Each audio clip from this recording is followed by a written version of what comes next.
A severe lockdown has been implemented in our country. And in the process, the lockdown has affected all religious institutions, including churches. And therefore, many Christians or the religious Christians feel at a block. They think kind of something is done very wrong, that the church going part or attending the institutional church has been blocked by the government. Now, for them, going to church is one of the most important things in their life. Going to church. What do you see in this screen? A nice church building, right? And in this church building, what do you see or what do you think happens? You can get into this building and see that there are lots of benches, which we call as pew. And then there is this stage section, which is called as the pulpit. And this pulpit is basically a place where performances are done and the people in the pew enjoy it. They have a set program which gets announced and it runs as per the program. You know, they have these professional choirs to sing, and once they sing with a nice music, the audience sing along or clap along and enjoy the show done by the professionals. And in the process, a collection plate is passed on and people put in their offerings or money so that the professionals are being paid nicely. The facilities are kept nicely. And usually towards the end of the service, there is a long sermon by the clergy, followed by a benediction. There could be different changes based on whether it's a Catholic, Orthodox, Protestant churches, but what I said is basically the nutshell. But is this what Jesus instituted? If this is the church, then how different is that from the auditorium where performances are done and people are enjoying the performance and they pay the money? Is that what Jesus thought initially of? Shouldn't we do an investigation whether this is how Jesus actually meant? So let us do one thing. Let's get into a time machine and go back to the first century to see whether that was how the initial churches were supposed to be functioning. Let's target to reach somewhere in Corinth, where one of the earlier churches was established by Paul, the apostle of Jesus Christ. So this is a building, the first century church, this is the organizational building, and in the process we are hunting for a church. And what we found is this kind of building, and we thought this could be a church. But no, somebody corrected us. This is not the church. But then this could be the church as per the Bible. You know, the house of Lydia, house of Priscilla, all were churches. So this would be something like where people gathered.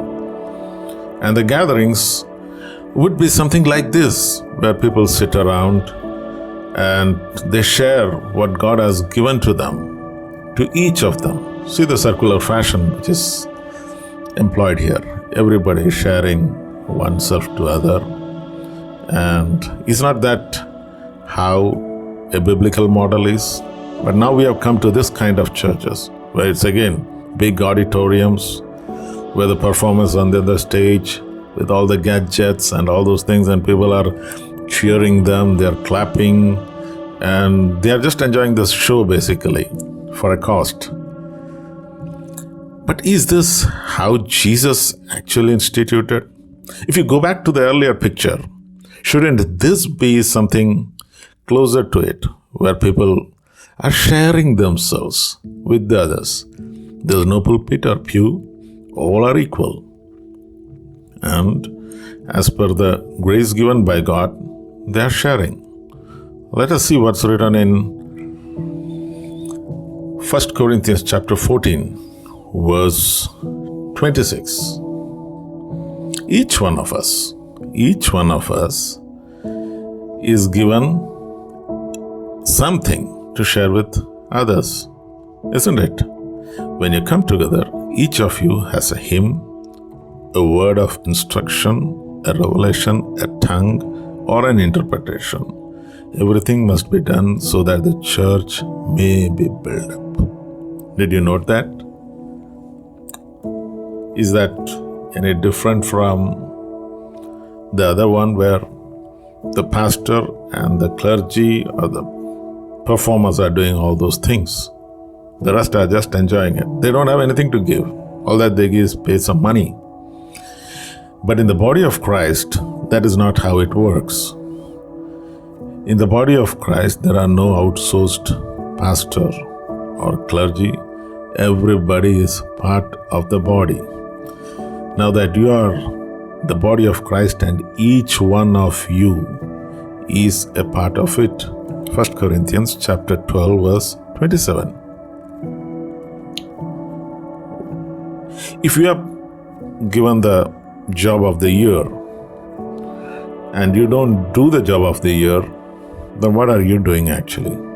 We're outsourcing it to the pastor and paying him some money for doing your job. The pastor does the job of the ear, the eye, the nose. The entire work of the body is done by the pastor and you pay him. Is that how it works? If your job is that of a seer and you do not see, are you really being part of the body of Christ? If your job is, or you have been given the gift of discernment, are you using it? Are you using that gift of discernment to identify toxic doctrines which are being taught in the body of Christ and expelling that, fighting against the evils of the toxic doctrine? Or are you just sleeping? Is that part of the work which you have been given? I have a feeling that most of the people who have just outsourced their work, they are really not part of the body of Christ. Look at these feathers. They just fell out of the body of whatever bird it is. Okay, they are no more part of that body. So a bunch of feathers coming together doesn't make part of the living body.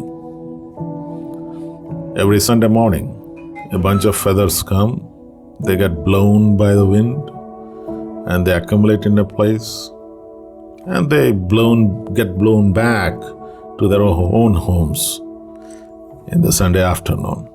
Is that how Jesus instituted the church? Think over.